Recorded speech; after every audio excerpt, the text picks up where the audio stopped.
ஹாய்ங்க. கேரளாவிலேருந்து எப்போல்லாம் ஊருக்கு வரும்போ அப்போல்லாம் சோம்பேறித்தனத்தை கூடவே கூட்டிகிட்டு வந்துடுறது.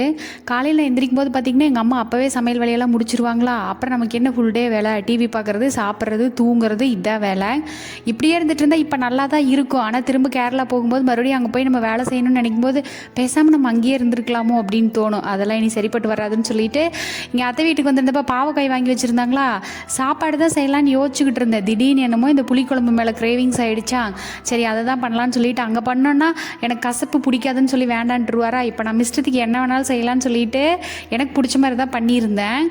நல்லா டேஸ்ட்டாக இருந்துச்சுங்க. பாவக்காய் மிச்சம் இருந்துச்சுன்னா குழம்பு நைட்டு வேணால் ஒரு டம்ளர் சாப்பாடு வச்சுட்டு கூடவே இந்த பாவக்காய் குழம்பு வச்சு சாப்பிட்டுக்கலான்னு சொல்லிட்டு நான் அதை தான் பண்ணிக்கிட்டு இருந்தேன்.